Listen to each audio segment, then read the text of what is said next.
नमस्कार जय जगन्नाथ केमिति अछंती आपण माने आशा करूछि भलरे थिबे मु मध्य भल अछि। तो आपण माननकु आउ गोटे नुआ वीडियो को मु स्वागत जणाउछि। आज ए वीडियो रे आपण माने 3 रु 4टा खबर पाई परिबे।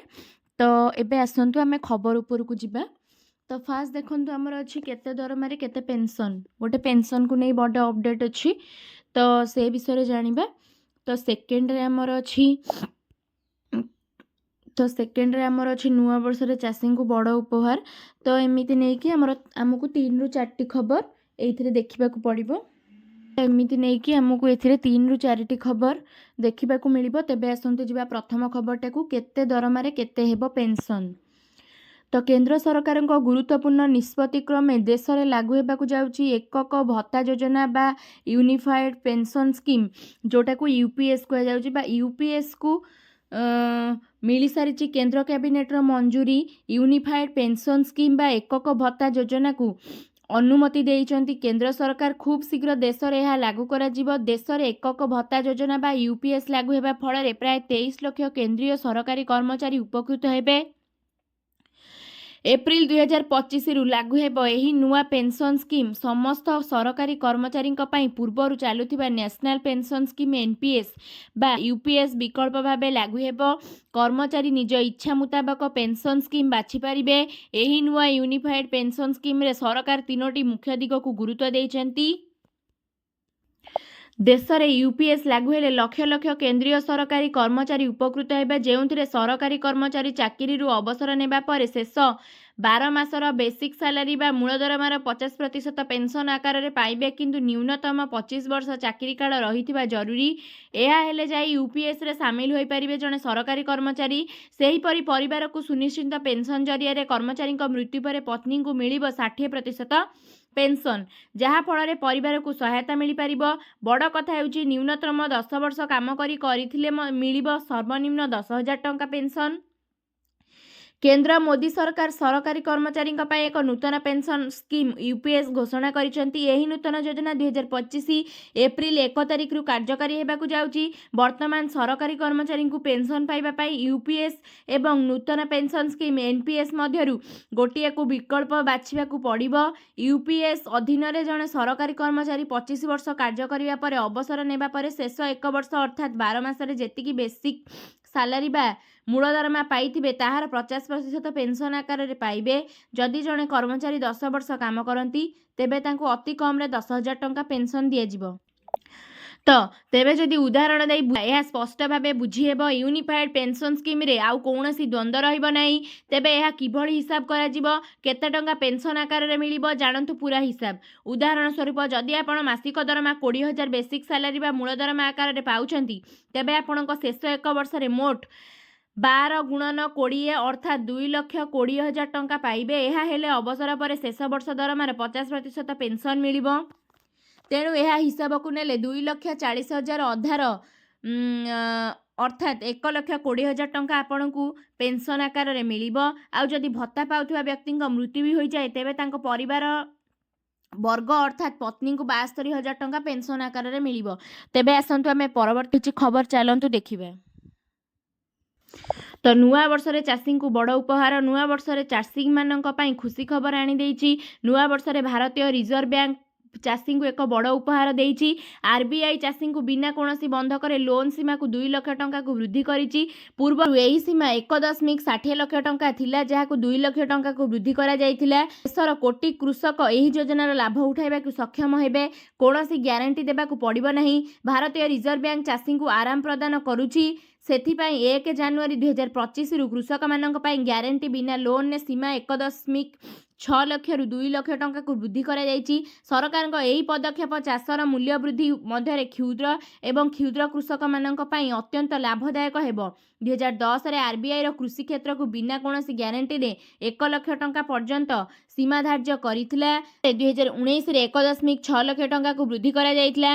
वर्तमान एही आदेश देशर समस्त बैंक को कृषि पई सुरक्षा एवं मार्जिन आवश्यकता छाड़ करने को एवं प्रत्येक लोन नहीं व्यक्ति 2 लाख टंका पर्यंत सहयोगी कार्यकलाप लोन छाड़ा हेब। तेबे आसंतु आमे तृतीय खबर टी जावा कौन रही जानिबा। तृतीय खबर तो ग्रेजुएशन थिले चाकरी पाई परिबे आपण। तेबे ग्रेजुएशन थिले आपण चाकरी पाई परिबे। आपण जदि कोनोसी इंश्योरेंस कंपनी रे काम करबाकू चाहंती तेबे एही खबर आपण मानक पई new India assurance company limited बा NIACL एही सुवर्ण सुजोग नै आसीची। एहा हेउची भारत सरकार अधीन रे थिबा एक इंश्योरेंस कंपनी NIACL आवेदन प्रक्रिया आरंभ करिची। एने एक विज्ञप्ति मध्य प्रकाश पाइची। आपण जदि आवेदन पई आग्रही तेबे विस्तृत भाबे जानिया पई पढंतु। एही नियुक्ति माध्यम NIACL आसिस्टेंट पदवी पूरण हेबो। एने ऑनलाइन माध्यम आवेदन करने को पड़िबो। एही नियुक्ति माध्यम मोट 500 पदवी पूरण हेबो। उभय पुरुष और महिला आवेदन करिपारिबे। ग्रेजुएशन करिथिबा प्रार्थी यार सुजोग नै परिबे। SBI क्लर्क रिक्वायरमेंट 2024 SBI रे पूरण हेबो दमदार पदवी। ओडिसा रे खाली अछि 360 रु अधिक पदवी। NHPC रिक्वायरमेंट 2024 पूरण हेबो ट्रेनी ऑफिसर पदवी। दरमा पाखापाखि 2 लाख। कैरियर टिप्स SBI रे पूरण हेबो दमदार पदवी। ओडिसा रे खाली अछि 360 रु अधिक पदवी। योग्य और आग्रही प्रार्थी माने SBI रे ऑफिशियल वेबसाइट newindia.com इन को जाई आवेदन करि परिबे। जेउ माने यार ऑफिशियल विज्ञप्ति देखिबा को चाहंती से माने एही link NIACL assistant requirement 2024 apply for 500 post notification ने क्लिक करी देखि परिबे। गुरुत्वपूर्ण तारीख ऑनलाइन आवेदन आरंभ 17 डिसेंबर 2024। ऑनलाइन आवेदन शेष 1 जनवरी 2025। प्रारंभ 2025। विस्तृत भाव जानिया पई विज्ञप्ति देखंतु। खाली पदवी साधारण वर्गों पई अछि 260 पोस्ट। EWS पई अछि 50 पोस्ट। OBC पई 48 पोस्ट। SC पई 91। ST पई 51। मोट 65 पोस्ट। दरमा पाखापाखि 2 लाख पर्यंत मिल पारिबो। तो योग्यता होची जेकोसी स्वीकृति प्राप्त विश्वविद्यालय जेकोसी विषय स्नातक डिग्री। प्रार्थी निश्चित भाव में गोटे विषय भाव में इंग्राजी सहित SSC HSC युक्त 2 स्नातक स्तर पास करिथिबे।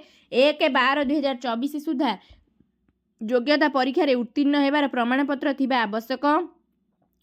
जेउ क्षेत्र पई आवेदन करुथिबे सेही राज्य यूनियन टेरिटोरारी आंचलिक भाषा पढ़िबा लेखिबा एवं कहिबा विषय ज्ञान थिबो। विस्तृत भाव जानिया पई अधिक विज्ञप्ति देखंतु। बयस सीमा सर्वनिम्न बयस 21। सर्वाधिक बयस 30। बयस गणना 1/12/2024 अनुसार हेबो। विस्तृत भाव जानिया पई दरमा को चलंतु देखि। तो दरमा एथिरे सर्वनिम्न 40,000 टंका। सर्वाधिक 62,265 टंका। तो आवेदन शुल्क ये देखंतु SC ST PWBD 100 टंका अच्छी। अन्य समस्त वर्गों पई 850 टंका। तापरे चयन प्रक्रिया प्रारंभिक परीक्षा मुख्य परीक्षा भाषा दक्षता परीक्षा डॉक्यूमेंट चेंज। तो आपण एतिकी कले एई सबुतिर चाकरी पाई परिबे। तेबे आसंतु आमे परवर्ती खबर वा शेष खबरटी को जिबा देखिबा कोन रहिछि आजिर शेष खबरटी।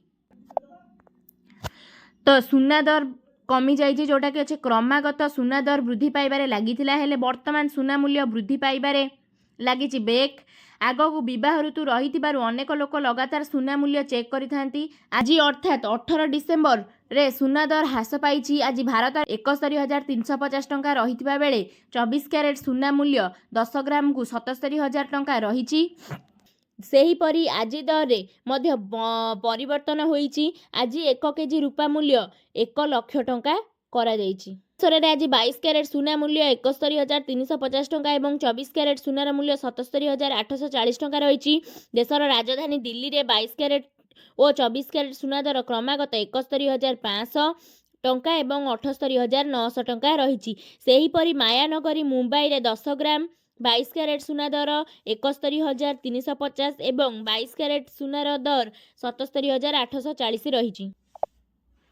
तो सेहीपरि चेन्नई रे 22 कैरेट सुनार दर 71,350 टंका एवं 24 कैरेट सुनार दर 77,840 टंका रही।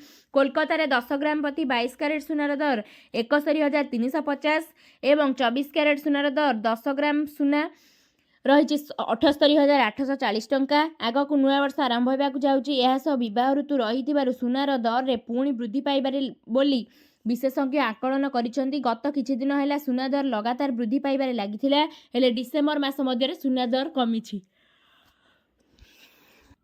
आशा करुछि आजिर वीडियो आपण मानकु भल लागिथिबो। जदि आपण मानकु ए वीडियोटी भल लागिछि तेबे निहाती भाबरे कमेंट सेक्शन ने जणाइबा सहित लाइक करिवे शेयर करिवे। रहिली नमस्कार।